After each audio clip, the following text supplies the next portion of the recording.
The World of Warcraft TCG was released in 2006 by Upper Deck Entertainment. Now, I actually remember seeing this being previewed and tested and trying to get new players in at Kapow Comic Con. Now, I did have a picture of it, but when I went back to check that picture, my friend had photobombed pretty much the whole thing, so I've not got any image to show you. You'd have to trust me on that one. I wish I had tried it back then. In 2010, it changed hands, and then later in 2013, it was discontinued entirely. Now, you can still pick up the cards, obviously on eBay and places like that. They are no longer produced, so packs can be quite expensive, especially ones containing cards like Spectral Tigers, which, yeah, don't even bother looking at them. Obviously, we all know this led into Hearthstone a few years later. I do like Hearthstone apps. I love the game, honestly. I've played it a lot. I've played the arena, I've played the new game types. But for me, it's not the same. No online experience can replace those cards in your hand, sat at a table with friends, shuffling, and just enjoying a game. I love the convenience of online stuff. Like I say, Hearthstone, recently Marvel's Snap, but they do not hit close to the experience of a tabletop. And that is why in this video, we're going to take a look at the old card game, take a look at some of the cards I bought, what you could do with it if you want to get into it, because there's a few different ways to play. Now, you can obviously do the regular 1v1 as you can in most TCGs, but why this game is unique and the reason I play it is for the raid and dungeon bosses. This is where you're going to group up with friends, you're going to all fight the same raid boss as you would in the game itself. I think this mimics the game perfectly, and like I say, stuff in Hearthstone just can't match this. It can't match that interaction. It feels very much like old vintage vanilla World of Warcraft, which with the popularity of WoW Classic is obviously something people are yearning for. Now, there were a lot of sets released from 2006 to 2013. The first set, Heroes of Azeroth, released in October, all the way to 2013 July, where we got Time Walkers, Reign of Fire. There was also a ton of raids. We got classics like Onyxia's Lair, we got Black Temple, we got the Assault on Icecrown Citadel. There's so many interesting ways to enjoy this game, and that's what I like. I have struggled finding the dungeons. I am going to say these are rarer as I've not seen them appear anywhere on eBay, but you can play in stuff like the Dead Mines, which I need to get. If any of you out there see it anywhere, let me know, please. They did like Shadowfang and Scarlet Monastery, all the big classics. So I do want to run through those at some point, which I've never had the chance to do. If you have, let me know in the comments, because definitely something I'd be jealous of. Outside of that, there were bonus sets, which again are very rare. I have seen some of these, like the Winter Veil, appear on eBay, but it's so rare they actually appear. There was Dark Moon, there was other things, Arena, there was just fun stuff they added from the game into the TCG, which I think was where this game succeeded, but unfortunately, as things moved on, it moved into the era of Hearthstone. Now, from 2007 to 2013, there was a Dark Moon Fair run and Nationals took place for this game. Like I said, I wish when I saw this at a convention, I got into it and I traveled around to play these games, because at the time I would have been traveling to do Pokemon and other things. I wish I had at least dipped my foot into World of Warcraft. I was massively into the game, so this would have been perfect for me. It's one of those things you can look back on now and you can look at the list of champions and stuff and just kind of wish you had been involved. It's kind of, there's something kind of beautiful about it because that can't be taken from those players. The game may be discontinued, but your name will be etched in WoW TCG history, in Hearthstone history, in World of Warcraft history, forever. And I think that's kind of cool. It's just really cool that people got to be involved in that. I could go on and on about the game, but let's head to the table and take a look. So when planning out this video, I wanted to play a few games of it. I wanted to get back into it. I sold all my stuff when we moved for space. It was something I didn't really play a lot of. It's something I've recently regretted a lot. So I ended up picking up the Black Temple and Onyxia's Lair, which are both on their way. I've also gone for Magtheridon's Lair. So obviously you're going to know these raids if you're WoW players. And also this, it was meant to be a miscellaneous box. I have these big boxes for all my cards. I went a little overboard with WoW and it's now just full of a couple of decks, 4 decks in total, so I can do raids with friends, and then a ton of spare cards as well. I picked up a bulk of 600 and I've just been making decks with them, so they're not like competitive things. Not that there's any competitive scene or any scene left at all. But yeah, they're not well-made decks, but they are fun decks. They are ones we've been using for the game. And I'm just going to take you through some of that here. So let's take a look at what you get in a raid. Now, this is an alternate way to play the game. So in the regular game, you get to fight against each other. Very similar to like the arena, you can do 2v2s and stuff like that. However, in a raid, you're going to team up with a group of friends. You're supposed to all be from the same faction as it is in WoW. Or how it used to be, because I think you can actually raid cross-faction now.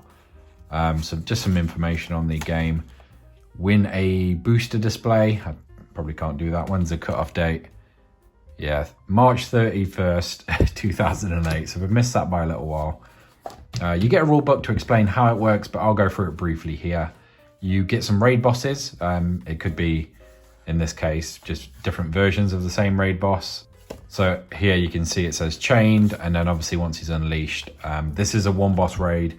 You can get stuff like Black Temple, I know has got, I can't remember how many bosses. Again, you WoW people are probably going to know. I say you WoW people, I'm currently still playing WoW, so I should really know. There's Illidan, I know that for sure. I recently ran it because I got one of the Warglaive drops on my Rogue, I think it was, and then I didn't realise you couldn't transmog them, so that was a great waste of my time. Although saying that, I got it on the first run through, so I can't complain. As well as the actual bosses in these things, you do get, I've opened mine obviously, but you get a treasure pack, which like it says here, you get 10 cards. Basically you open them, I have got some here to show you. You open them and you'll get some selected loot inside. With that loot, you then divide it around players after the raid. You can do it per boss, you can do it after the raid, you can just give them out however you see fit.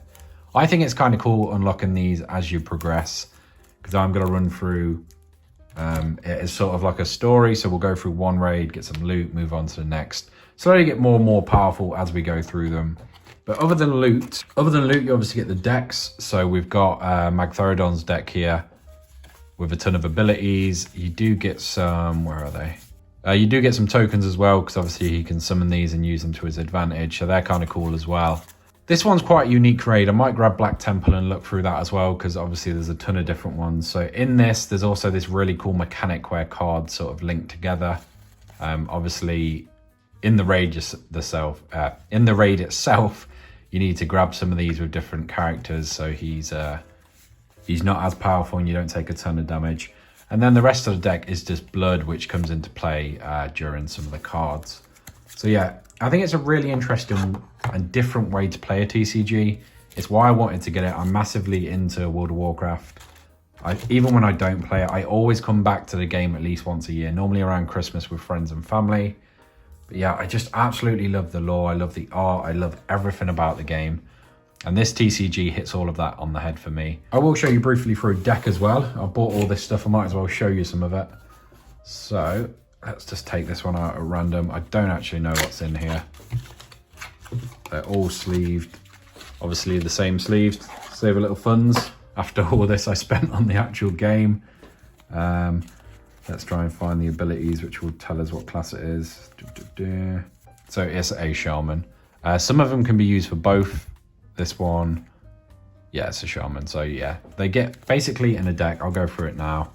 You get minions, which are going to be these guys, allies, whatever you want to call them. So these are going to be stuff that you can put into play, use to attack, use to defend, use to get off other abilities, and use their specials down here. You also get abilities that are related to your class. So for example, this one is shaman. Like we saw before, there are some that are mage, some that are warlock and shaman. So you can put them in either deck. And they just do effects. They help you out a bit. Opposing cards and effects must target this. So it's like some defense for you. We've got Shock and Soothe. Your hero deals 3 nature damage to target hero or ally and heals 3 damage from another target hero or ally. So it's just stuff like that. There are abilities you can use. What else have we got? We've got more minions. You get some cool hollow ones. Also, we've got, just try and find some. You do get, like I said, the loot, the items you can put into a deck afterwards. This is stuff that I just got in the bulk, so I've just thrown these in a deck. Over here are all the classes that can use them. It feels very much like WoW, which is what I like about this game. You get loot, only certain stuff can use it, except hunters, which can use everything except this. And this. Maybe this isn't World of Warcraft. No, there it is. There it is. That's kind of that's kind of an old joke now because it's not really the same need and greed and stuff. Yeah, and then the other thing, which are basically your resources in the game, are, I was going to say dreams then, because of that up there. These are quests, and you're going to pay to complete them, and then they'll give you an effect like you can draw 3 cards if you complete this one. There are stuff outside, so basically here you can see these are all Horde allies. You can also get what are called monster allies. So these are just cool stuff which are basically neutrals that can be placed into any deck. Or you can build a deck around these. Honestly, because of where the game is, because it's discontinued, you could literally make up your own rules. You can combine Horde and Alliance if you want.